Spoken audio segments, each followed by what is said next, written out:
और बिना रोले तो हाँ, मेरा आटा मोटा पीसो, बारीक मत पीसो।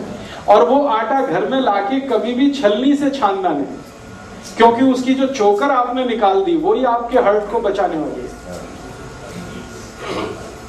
जो ऊपर के छिलके हैं, जो चोकर है, वही आपके खून को पतला करती है। तो इसलिए इस तरह से आप अपने लाइफ को थोड़ा एडजस्ट करिए। अगर हर्ट की प्रॉब्लम, अगर आपने ये सब शुरू कर दिया और थोड़ी 2-3 चीजें और अगर कर सकें तो बहुत अच्छा है। शाम को मैंने कहा खाने के बाद कम से कम 1000 कदम पैदल चलना, आपको वॉकिंग करना शाम को बहुत जरूरी है। दोपहर के खाने के बाद आराम करना बहुत जरूरी है, थोड़ा वज्रासन में बैठना बहुत जरूरी है। ये सब करते हुए अगर आपने अपने आप को ढाल दिया तो मैं आपको स्टाम्प पेपर पे लिख के देता हूं, जिंदगी में कभी भी हार्ट अटैक नहीं आएगा, कितना भी कोलेस्ट्रॉल बढ़ा हुआ रहने दो। और लगातार आप इस हैबिट में आ जाएंगे जो मैं बता रहा हूं, तो आपका 6-8 महीने में कोलेस्ट्रॉल अपने आप ही खत्म हो जाएगा। आप हैरान हो जाएंगे कैसे हो गया। आपने फूड हैबिट्स थोड़ी सी चेंज की, वो हो गया। जो खराब कोलेस्ट्रॉल बढ़ाने वाली चीजें हैं वो हटाते गए, और जो अच्छा कोलेस्ट्रॉल बढ़ाने वाली चीजें हैं उनको बढ़ाते गए, आप ठीक हो गए।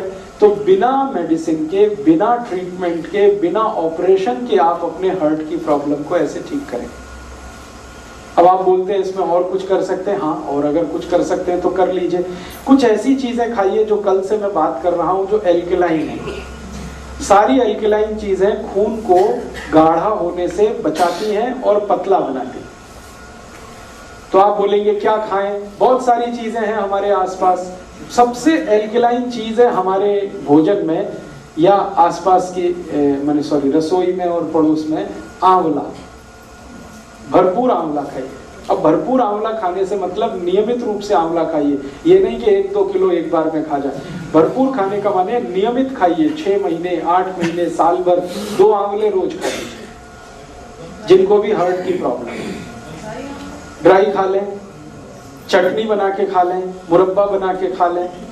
फिर कोई बोलेगा मुझे डायबिटीज भी है और हार्ट की भी प्रॉब्लम है, तो जो डायबिटिक है वो मुरब्बे वाले आंवले को पानी में धो के उसे खा लें। आंवले की कैंडी आती है उसे खा लें। आंवला किसी भी रूप में खाना, दो बहुत खून को व्यवस्थित करता है आंवला, एक चीज। दूसरी और चीज क्या खा सकते हैं, अगर आपकी थोड़ी भी कैपेसिटी है खर्चा करने की, तो आप ये एलोवेरा जूस पी लें। बहुत एल्कलाइन है और खून को एकदम व्यवस्थित कर देता है। एलोवेरा जूस आसानी से उपलब्ध है, पटियाला में मिलता है। गुरप्रीत भाई से आप संपर्क कर लें, उनके पास व्यवस्था है। और भी कहीं मिलता हो, स्वामी रामदेव जी के यहाँ मिलता है, वहां से भी आप ले सकते हैं। एलोवेरा फ्रेश कितना खाया जा सकता है? हाँ, एलोवेरा फ्रेश अगर खाना चाहते हैं तो बहुत ही बढ़िया होगा, जूस से भी अच्छा होगा। एलोवेरा फ्रेश खाने का तरीका बता देता हूँ। उसका जो पत्ता आता है ना, वो काट के ऊपर वाला छील लेना, उसको छिलका उतारना। हाँ, उतारना खाने के लिए। फिर अंदर का जो गूदा है, फल, वो चबा के खा लीजिए। एक दिन में 10 से 15 ग्राम से ज्यादा मत खाइए। बहुत कड़वा है, बहुत तीखा है। उसको ग्राइंड करके पानी में, हाँ, ले सकते हैं, ग्राइंड करके पानी में ले सकते हैं। उसकी चटनी ले सकते हैं, चबा के खा सकते हैं, कैसे भी खा सकते हैं। अचार आता है तो अचार खा लीजिए। एक सर, उसका जो छिलका है, दूसरी चीजों का तो छिलका खाना है। हाँ, एलोवेरा का छिलका ही एक है जिसको आप डाइजेस्ट नहीं कर सकते। वो डाइजेस्ट आप कर नहीं पाएंगे, इसलिए मैंने उतरवा दिया। बाकी सभी छिलके आप डाइजेस्ट कर पाते हैं। तो एलोवेरा का गूदा ले लीजिए। ऐसे ही हमारे पास बहुत एल्कलाइन चीज है, गाजर। अभी 4 महीने गाजर का सीजन आ गया, खूब गाजर खा लीजिए।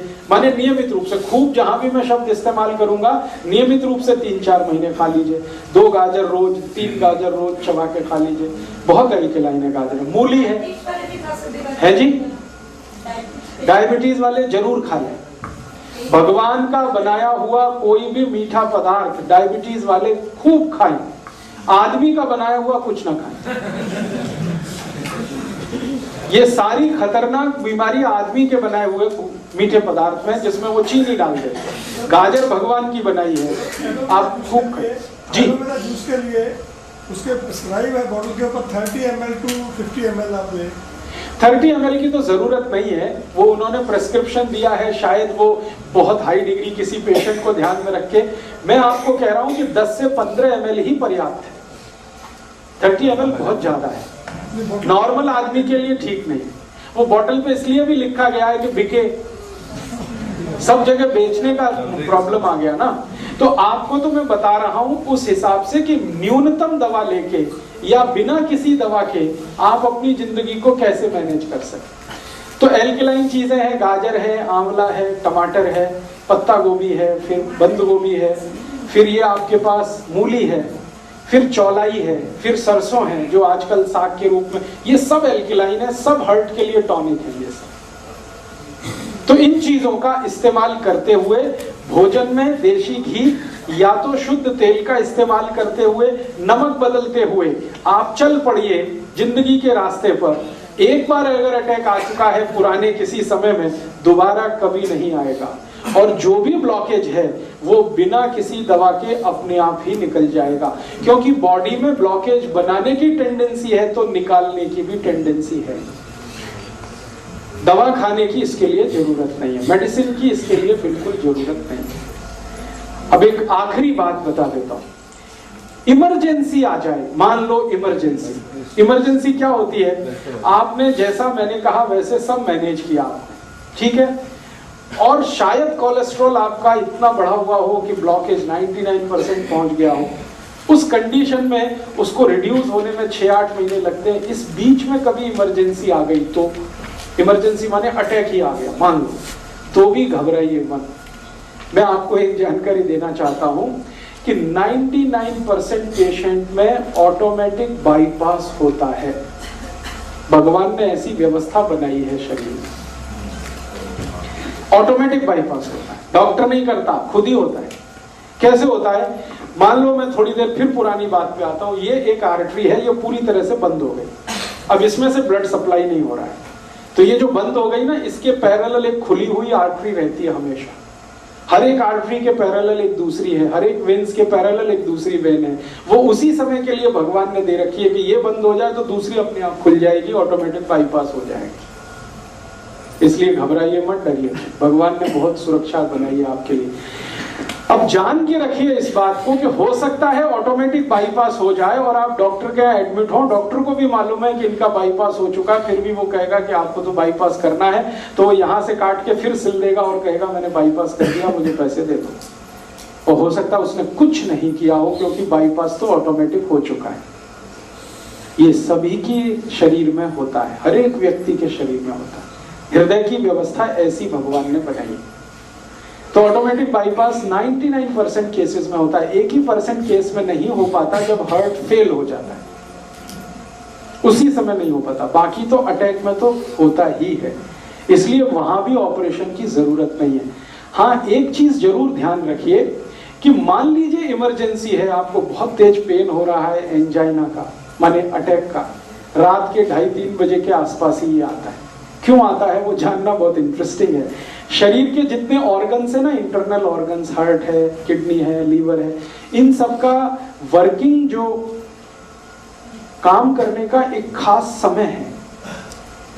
एक खास समय पर हार्ट बहुत ज्यादा काम करता है, एक खास समय पर किडनी ज्यादा काम करती है, एक खास समय पर लीवर ज्यादा काम करता है। उसकी मैंने लिस्ट दी है, बाहर एक किताब है, 2 किताबों में ये लिस्ट है पूरी। आपका स्वास्थ्य आपके हाथ और अहिंसात्मक चिकित्सा, 2 किताबों में हर एक ऑर्गन का टाइम पीरियड मैंने दिया हुआ है कैलकुलेट करके कि ये हार्ट है, इसके काम करने का समय ही है 2:30 बजे से 4:30 बजे तक, ये ज्यादा काम करता है। बाकी समय काम नहीं करता ऐसा नहीं है, कम करता है। इसी तरह किडनी का समय है, इसी तरह लीवर का समय है। तो जब ज्यादा काम करने का समय है हार्ट का, अटैक उसी समय आएगा। तो ज्यादातर अटैक 99% सुबह 2:30 बजे से 4:30 बजे के बीच में ही आते हैं। उस समय के लिए क्या करें? बहुत तेज पेन होगा, बहुत तेज तकलीफ आएगी, तो मैं आपको एक दवा का नाम बताता हूँ, वो सब नोट करके रखें। ये रामबाण दवा है, बहुत सस्ती आती है, होम्योपैथी की दुकान में ये मिलेगी।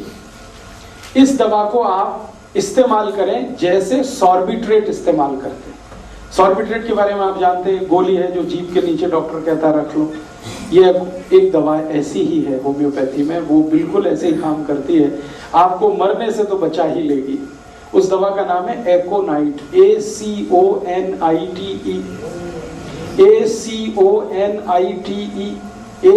ACONITE, एकोनाइट। इसके आगे एक नंबर लिखना पड़ेगा, नंबर भी मिलेगी 200, 200 लिख दीजिए।